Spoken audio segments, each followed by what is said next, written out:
తెలంగాణ ప్రభుత్వం అర్హులైన రేషన్ కార్డుదారులకు 3 నెలలకు సరిపడా రేషన్ ఏప్రిల్, మే, జూన్ ఒకేసారి పంపిణీ చేయడం మంచి విషయం అంటున్న లబ్ధిదారులు. ఏప్రిల్ 1వ తారీఖు నుండి శురువైన ఈ పద్ధతి మండుటెండలో రేషన్ దుకాణానికి వెళ్లకుండా ఉండేందుకు సహాయపడే లక్ష్యంగా పెట్టుకుంది. దీనివల్ల రేషన్ పంపిణీ చేసే షాప్ యజమానులకు కొద్ది ఇబ్బందులు తప్పవు. ఒకే బయోమెట్రిక్ ధృవీకరణతో 3 నెలల బియ్యం తూచడం, సాఫ్ట్వేర్ సమస్యలు ఎదురవ్వడం జరుగుతుంది. లబ్ధిదారులు అందుకోసం గంటల తరబడి వరుస క్రమంలో ఓపికగా నిలిచి ఉంటున్నారు. ఏదేమైనా ఈ 3 నెలల పద్ధతి బాగుంది అంటున్న రేషన్ లబ్ధిదారులు. మీకు 3 నెలలు ఒకసారి ఇవ్వడం ఏమైనా ఇబ్బంది అవుతుందా అమ్మా? ఏం లేదా? అంటే టైం ఎక్కువ పడుతుందా? ఎన్ని గంటలైంది మీరు వచ్చి?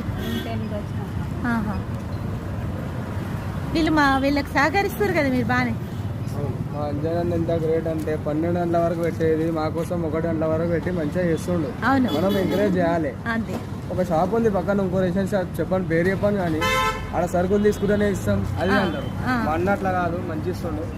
మా కోసం గంట సేపు ఎక్కువసేపు పెడుతుండు. అన్నకు థ్యాంక్ యూ చెప్తాం. అన్న థ్యాంక్ యూ. అన్న అన్నావు కదా, అన్నలాగా ఆయన బాధ్యత ఆయన నిర్వర్తిస్తుండు. మీ అందరికి ఎలాంటి ఇబ్బంది పెట్టకుండా ఆయన టైం ఎక్కువ తీసుకొని కూడా ఇస్తుండే అన్నట్టు. మీకు ఇబ్బంది అవుతుందా 3 నెలలు ఇవ్వడం వల్ల? ఏమైతలేదా?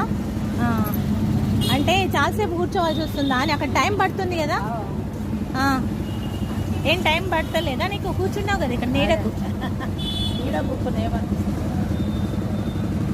నెలకు వచ్చి నెల తీసుకుపోయినప్పుడు తొందరగా అయ్యేదా?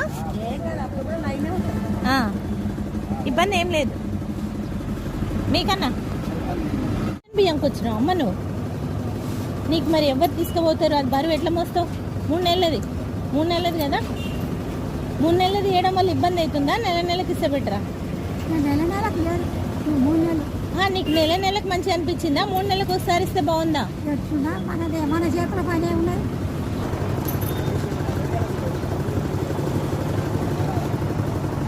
అన్న, మీ గురించి ప్రజలు గొప్పగా చెప్తున్నారు. మీరు చాలా సహకరిస్తున్నారంట.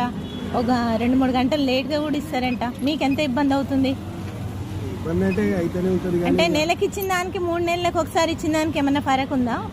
అంటే ఇబ్బంది, సర్వర్ ప్రాబ్లం చాలా ఉంటుంది. మళ్ళీ టెస్ట్ చేయాలి, టైం పెట్టాలా, ఇంకోటి ఫింగర్ సరిగా రాదు, దానికి లేట్ అవుతుంది. ఇక మనకు నెల వచ్చేటోళ్ళేనా వాళ్ళకు మరి అదే ప్రజలకు ఇంత సహకరిస్తారంటే మీరు మంచి ఆదర్శప్రాయాలే. ఎంతోమంది మీలాగా మంచి మార్గంలో నడిస్తే అందరికీ పబ్లిక్ కూడా ఎలాంటి ఇబ్బందులు ఉండవు.